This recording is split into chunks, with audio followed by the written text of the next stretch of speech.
Poursuivre tout de suite les échos du net avec Sophia Ba, justement. Toc Toc Sénégal.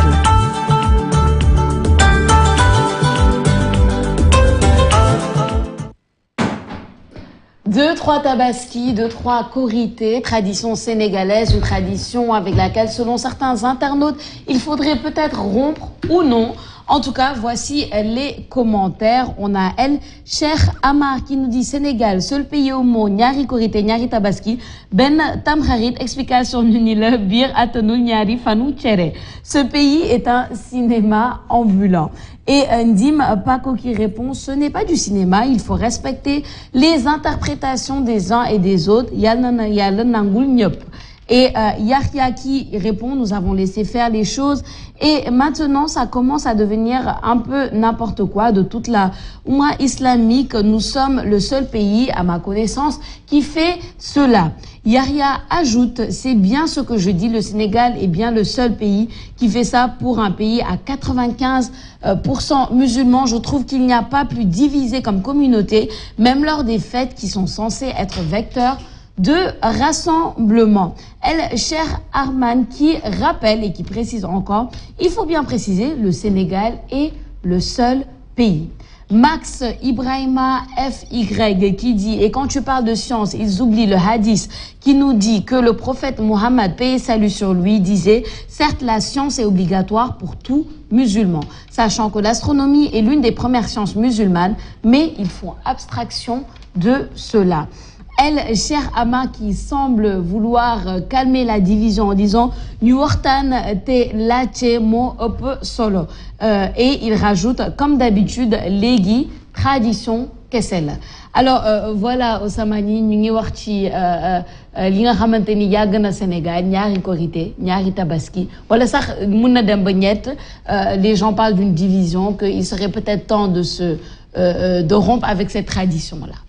Oui, il est peut-être temps, il est les mêmes temps hein, qu'on fête l'Aïd en unisson, ensemble. Donc, le baax la waxoon nañ ko fi sax problème bi xëy na dootul amaat nag bu ñu jëlee astronomie am nañ un grand astronome bi nga xam ne astéroïde sax tuddee nañ ko ko. xëy na buñ ko si boolee mën na régler problème yi andi li science war a mën a leeral peut-être que ñoom ku ne da ngay def sa interprétation mais comme nu ko internet bi waxee buñ ci boolee science bi dinañ mën a am benn consensus. Mais Rennes, est-ce que c'est confirmé qu'il y aura deux tabaski? Le 20 ou le 21? C'est le 20 ou le 21? Konakok a dit le 21, donc il y en a qui vont fêter avant. Le 20, oui. C'est la coordination des musulmans. Ouais. Nous avons une décision le 20, l'année célébrée. Mais pour ce qui est du comité pilotage transitoire de croissance lunaire, nous avons le 21. Le 21. L'année célébrée, nous avons tabaski fi du Sénégal. Comme chaque année. Comme chaque année, on en a deux. Des fois, ça n'y a pas je pense que ça rappelle et c'est important. Ben tweet bi, ben internet, science avec religion. En fait, il n'y a pas d'opposition.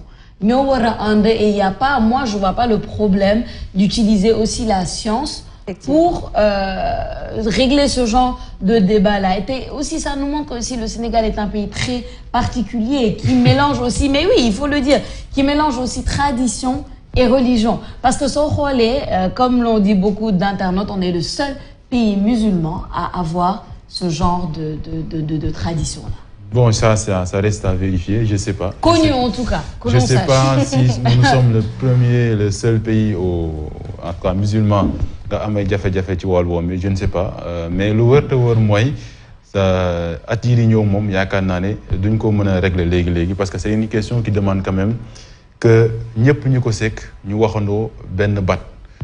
vu la configuration des choses, séparation est-ce que tey jii dinañ ko mën a retrouver ba wax ñoom ñëpp benn kàddu je pense que ça va être un peu compliqué parce que Sénégal nag dafa nekk réew moo xam ne dafa am ay atome am ay avant am ay ñi nga xam ne tamit mën nañ jàpp ne c'est parfois loolu mooy tax ba yenn yi duñ ci mën a am du ñu mën a ànd ci yenn mais lu ñu mën a jàpp daal mooy Sophia Sénégal dafa am ay particularités je pense que si nous respectons nos particularités tout en essayant de trouver des solutions les uns et les autres je pense qu'on peut arrondir les angles mais parler la même voix tu fais de Korité ou de Tabaski, je pense que ça va être très compliqué quand même. Ouais, la réalité fait que ça va être très compliqué, même si ça ne devrait pas l'être. Ça ne devrait pas l'être, oui. La vérité des choses, en théorie, ça ne devrait pas l'être. Mais l'ignorant, moi, le Sénégal de femmes a une particularité, de femmes a une réalité, mais on ne peut pas l'ignorer.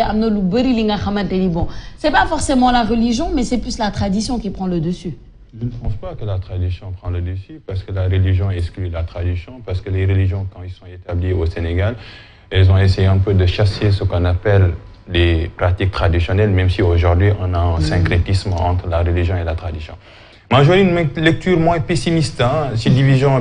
Lecture moins pessimiste, c'est parce que, bon, peut-être les fêtes, on est divisé, mais on est même divisé sur les heures de prière.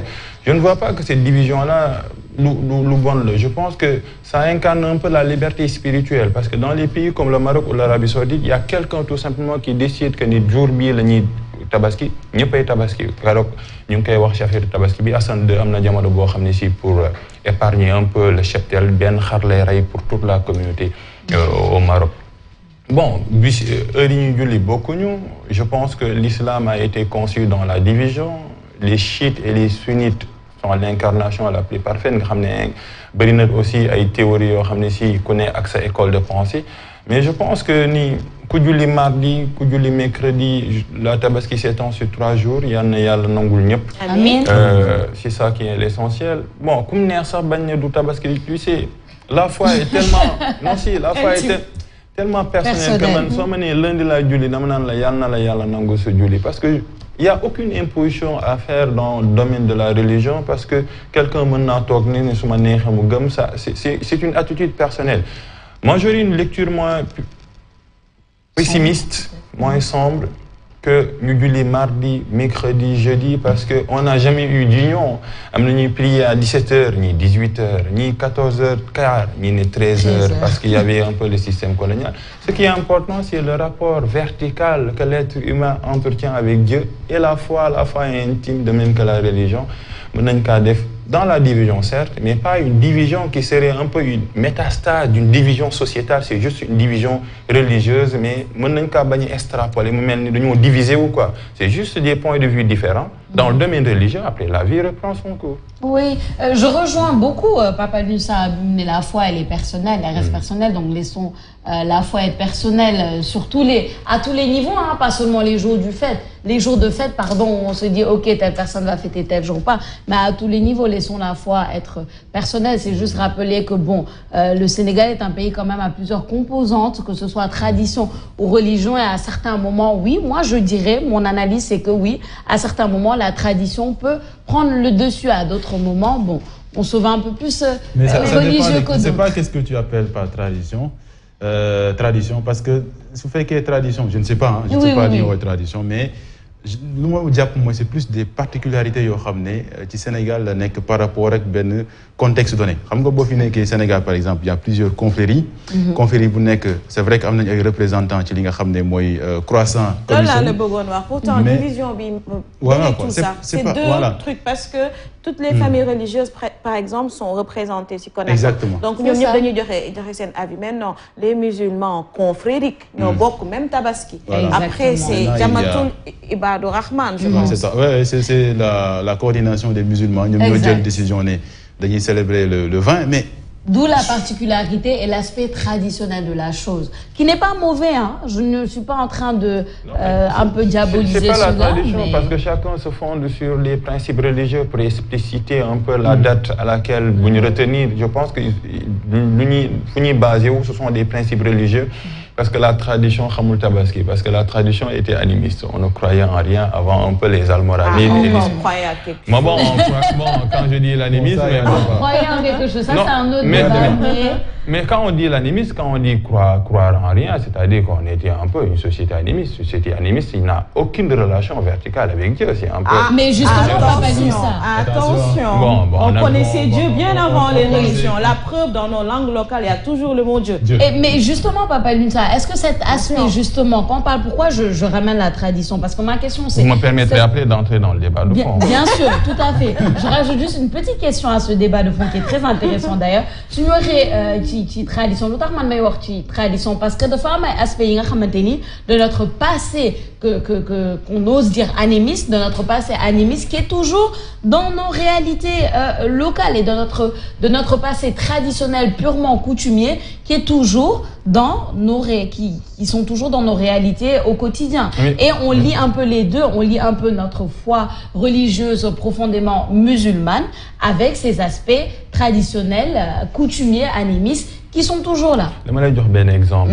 Gamou, avant nous connaissions def Gamou, buñ ko ñé def ko chef religieux dañoo intelligent dañoo xam ni y avait des pratiques animistes. La religion ne peut pas tout effacer. dañuy ñëw nan la ñuy adapté wu ak suñuy manière de vie. Par exemple soo gisee nit dem di sarax sarax ngir nekk président de la République loolu c'est animiste. loolu mun diine pour mu dindi ko day metti, c'est-à-dire que la religion est venue s'adapter. Mun ñëw rek effacer toutes les pratiques animistes parce que bu mu duggee dans le nord du Sénégal il y a beaucoup de qui sax xam dañoo daw retranché wu dans le sud ou bien dans le centre parce qu'ils craignaient un peu parce que les religions bu mu duggee c'était surtout le sabre dañoo ñëw pour islamiser les territoires africains. Mais loolu mënu ko dindi syncrétisme am mais su fekkee ni dañuy tànn chacun se base sur les principes religieux. La religion est bâtie dans la division. Une bonne division parce que le monde, la Oumma islamique est divisée. L'Iran et l'Arabie saoudite ne se parlent pas.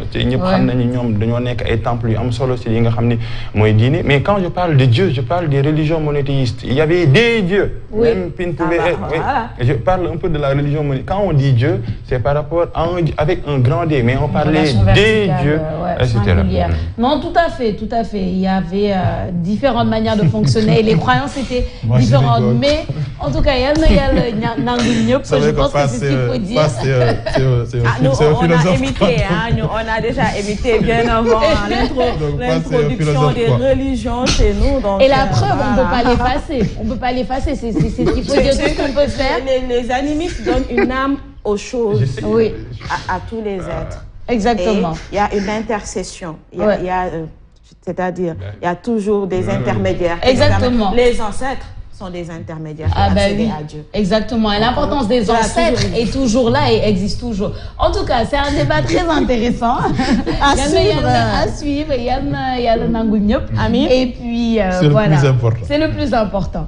En tout cas, Internet, on a cette fameuse grève des bus Tata qui crée galère et débrouillardise, comme on le lit sur cette image du site E-Média Sénégal. Quelques détails. Tibir, Sidbi, ils sont nombreux au niveau des arrêts de bus. Hommes, femmes, enfants et jeunes, ils guettent tous la même chose. L'un des transports en commun les plus prisés à Dakar, les bus Tata. Et Cheikhna Dian qui dit par rapport à cela, grève des bus Tata, les taximans en profitent tranquillement, sans aucun scrupule pour doubler leurs tarifs. Et pareil aussi pour les clandos. Lamine qui réagit en disant grève des bus Tata pour 48 heures. Production d'oignons dans la vallée du fleuve Sénégal invendue. Les boulangers qui souhaitent augmenter le prix de la baguette à 200 francs. Sénégal, Monoufi Bar Filek Adouna dit Touki. En tout cas, une vision assez pessimiste. Modou Faye, lui, qui dit c'est la seule solution pour les bus Tata dans ce Sénégal pour ne pas être traité comme un mouchoir à jeter malgré les conséquences néfastes. Elle, Seigneur Faye Mom Taminena, d'accord, tout travailleur a le droit d'aller en grève s'il voit ses droits lésés. Mais ce mouvement qu'ils observent ce début de semaine est très mal choisi car ça peut amener une paralysie totale du système économique et ne pensez pas surtout que les usagers seuls en paieront les pots cassés. Alousek, lui, et d'autres avis, et dit seule la lutte libère. En tout cas, bus Tata et une grève une grève annoncée de 48 heures. En tout cas, ça va beaucoup affecter en tout cas beaucoup d'usagers, beaucoup de gens qui ont chaque jour c'est le moyen de transport principal. Effectivement, ça affecte depuis des batailles gis nañ ci arrêt de bus yi ci ñu ngi xam na ñoo xam ne sax yëguñu ko woon et beneen revers de la médaille c'est que les transports qui circulent ont augmenté les prix, les taxis jaunes noirs, les clandos. Mais grève ñi nga xam ne ñooy liggéey foofu noonu ci Tata c'est compréhensible parce que annoncé wuñ xam nga travailleur bu annoncé grève c'est pour que ki mu yaakaar réagir avant ñu ñëw en grève. Transport service public la ku jóg di nga jógee point A bara dem point B ñi di liggéey ak période tabaski bu ñu ne donc quand ils ont annoncé la grève ñi nga xam ne c'est les concernés mënoon nañ leen woo ñu waxtaan pour éviter lii mais ñoom moyen bu ñu am moyen de pression bu ñu am en tant que travailleur croyant qu'ils ont tenté d'autres moyens balaa ñuy ñëw ci grève bi amuñu satisfaction motax ñu grève ci Tata yi nak y a plusieurs problèmes amna ñoo xamné amuñu contrat amna ñoo xamantene sen contrat yi demeewul nonu ba tax dañ leen néwon ba buñ leen di renouveler sen bus yi ñi nga xamantene ñoy transporteur condition yi moy que ñu commencer la contractualisation madame Sophia tu as des bus pour que ñu jox le bus yu bees il faut que nga def base contractuelle say travailleurs pour que état bi bus bi su ñëwé nga bokku ci ñi nga xamantene ñoy prioritaire ñu ko doon def continuer ak Covid bi ñok aussi ils ont subi beaucoup de coups dañu leen wàññi woon seen passagers yi à un moment donné amatul woon place les places debout dañ ko limité woon boo toogee benn mooy toog am lu nekk siège bu vide bu nekk seen diggante tout ça distribuer nañ leen xaalis loolu aussi doyul pour que ñu rebondir tout ça c'est des paramètres à prendre en compte mais quand ils ont arrêté la grève annoncé la grève de 48 heures l'État AFTU ak CETUD dañoo waroon réagir pour contrecarrer tous ces problèmes par rapport aux usagers. Mais ñoom ñoo réagir. Tout à fait. C'est une spécialiste qui a parlé. Oui, une spécialiste du transport, exactement. On sent ça. On sent en tout cas la spécialisation. Merci pour ces explications-là. Franchement, c'est important. Et puis on voit à travers ces explications-là qu'ils sont vraiment lésés. Ils sont lésés avant même la pandémie, encore plus pendant la pandémie et aujourd'hui. Avant de connaître l'importance de quelque chose ou de quelqu'un, Niki Gisli, bon, il n'est pas traité de la manière dont il devrait arrêter l'EP, mais Gisli, vraiment, il y a un problème de fond à régler. Nini Mounagostuchi, Senka. Oui, transporteurs, ils sont grèvés, par exemple, la population, ils sont grève, parce qu'entre les bus Tata et les cars rapides, il n'y a qu'un seul pas. Je ne dis, il y a même pas de pas, n'est-ce pas? C'est une catastrophe. Bus Tata, par exemple, moi, avec ma taille, je ne peux pas. Je suis exclu. Non, mais c'est vrai. Non, même quand tu es assis, tes jambes. Non, mais exactement. Soit je me mets devant ou derrière. En tout cas, il y a un problème de commodité qui se pose. Tu fais qu'il y ait des transports, beaucoup de problèmes. Et les gens sont saucissonnés en période de chaleur, en période de pandémie.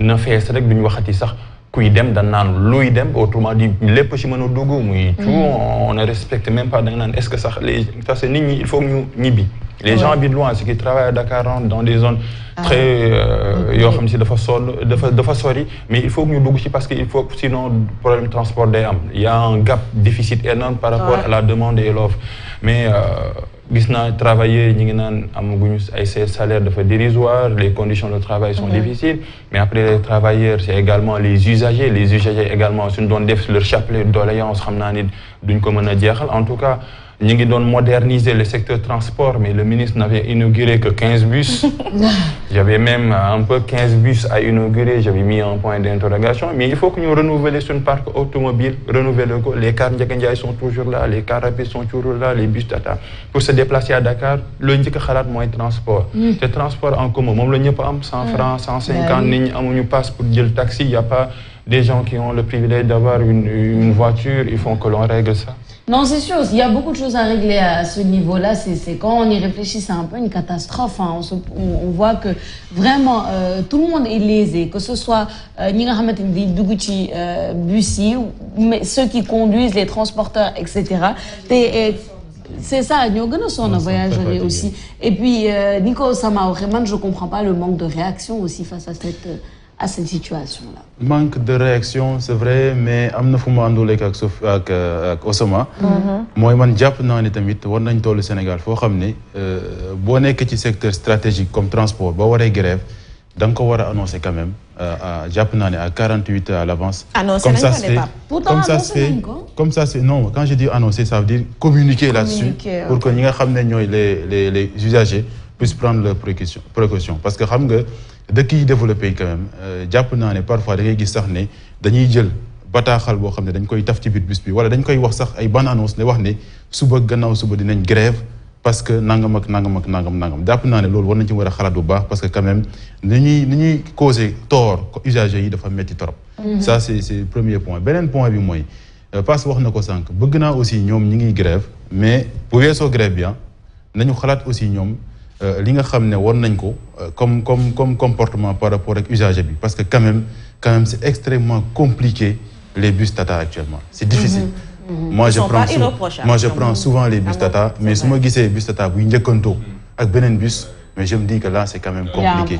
Il y a un problème qu'il faut voir. Ça c'est vrai. Maintenant sur leur revendication man mën naa ko comprendre parce que xam nga ba ñu lancé programme xëy ndaw yi am na benn homme politique bu def benn réflexion bu am solo jàpp naa ne nit ñi bàyyi ñu ci xel mu ne c'est vrai que c'est important de créer li nga xam ne mooy emploi yu bees mais consolider les emplois yi nga xam ne ñi ngi déjà ci réew mi am ay jafe-jafe ñu nekk ci précarité loolu moo gën a ëpp solo te tey jii nekk na secteur yu bari yoo xam ne aussi bien dans la presse qu'ailleurs ay emplois précaires yoo xam ne dañ koy constater mais que fait l'État derrière pour faire en sorte que ñu changer précarité bi nga xam ne moo nekk ci système bi moi je pense que c'est ça qu'il faut. Je vous donne juste un exemple très concret. Il n'y a pas très longtemps au ministère de la jeunesse voté nañu Assemblée nationale loi sur le volontariat. Volontariat ñu jël li nga xam ne mooy xaalis bi yóbbu ko de 30 000 à 80 000 ba pare ci noonu ñu bëgg ci recruter ñi nga xam ne ñooy ndaw ñuy fayeeku 80 000 à la fin du mois. Mais est-ce que par exemple ça c'est encourager un système d'emploi boo xam ne day tax Sénégal ñu régler question emploi? Non. Je ne pense pas en fait. C'est pourquoi il faut beaucoup ñu xalaataat li nga xam ne mooy système bi de faire en sorte que emploi yi nga xam ne ñoo fi nekk ñu nekk dans la précarité parce que c'est anormal quand même parce que dawal bus Tata ak li nga xam ne mooy receveur dafa metti. C'est extrêmement compliqué. Tu vois des receveurs yoo xam ne wala ñuy dawal la oto dañuy quitter vraiment di fond au Sénégal ñëw ba Dakar ñëw ba banlieue delluwaat encore ville ils font ça plusieurs fois en une journée. C'est extrêmement compliqué et cette tension là que nous notons ci li nga xam ne mooy système de transport bi loolu moo koy waral parce que parfois daan nag benn frustration boo xam ne parce que leurs conditions de travail ne mayu leen ñu ànd ak liggéey xel bu dal parce que boo joxee nit ki 70 000 francs wala 60 000 francs loo xam ne mënu sax jënd xar actuellement dans ce contexte de Tabaski mais c'est normal qu'il se rebelle donc il y a nécessité de revoir le système pour moi. C'est comme Ninkei on l'a dit souvent ici, que ce soit le problème de l'emploi des jeunes, que ce soit plusieurs problèmes dans ce pays-là. Des fois, il ne s'agit pas juste de déposer une enveloppe sur la table. C'est comme Pin Nimko c'est tout un système qu'il faut changer. Il faut améliorer les conditions et la qualité de vie, les conditions de travail des travailleurs. Donc, elles sont dans une enveloppe et puis après, je t'oublie encore pendant 10 ans. C'est pas ça. Dawal auto dañ ko war a def métier dawal auto aussi dafa war a doon métier maanaam da ngay dem fenn ñu jàngal la lan mooy dawal auto comportement chauffeur buy dawal service public nan la war a mën a mel et j'ai comme l'impression que tey aussi on pêche par rapport à ça. Mais Tata yi noonu la ñu commencé woon ils avaient commencé par une formation balaa nga ciy dugg dañ lay former mais yeneen kii yi nga xam ne ñoo formation boobu dañ ko gis dafa gàllankoor wala ñoom ñu formé woon dañoo jóge ci société boobu dem ci migrer ci beneen société. Voilà. Ils ont bénéficié de la formation pour aller ailleurs. En tout cas, conduire, c'est une charge et une responsabilité. Quand ils voient un peu les bus Tata qui tanguent comme ça, avec des bus qui n'existent pas. Qui tanguent, qui s'arrêtent aussi un peu partout, qui font la course comme avec les autres bus pour prendre le... C'est pas très responsable. En tout cas, problème, il y a beaucoup de choses à régler. On espère que ceux qui doivent réagir pourront réagir. On espère qu'ils réagissent très rapidement parce que là, transport moom nekk li nga xamante ne war na mën a ñàkk ci réew mi donc nañu xool bu baax. Et nos amis taximans qui en profitent. Ils en profitent taximans. Encore un autre débat, on pourrait en parler pendant encore 20 minutes. Solidarité amoul quoi. Vraiment c'est tout par rapport au profit. Mais bon, les taximans, on le voit dès qu'il pleut quelques gouttes, la course passe de 2500 à 5000. On va trouver un scooter pour passe. C'est Passe va prendre le temps. On va trouver un scooter. Le pauvre Neysal, il ne peut Donc, même pas être Alassane, il à faut trouver un l'aise si scooter Bustata pour Passe. Bustata est mon pour man, c'est pour ça ma genre. Toi, peut-être les Demdik, c'est ce qui t'arrange le plus. Mais je pense que je ne serai pas victime de ma taille. Ah bah En des tout fois, cas. tu es victime de ta taille. Oui, tu l'es déjà, malheureusement.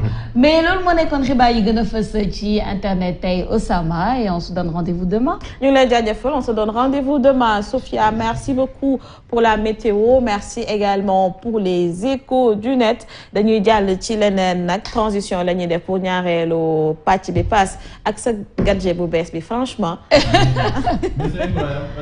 Chaque seconde, il boit son café. Quoi. Chaque C'est seconde. un produit, un Une nouveau dose. gadget là, mais bon. Quand même, c'est joli et c'est très pratique. Merci Malheureusement, Passe.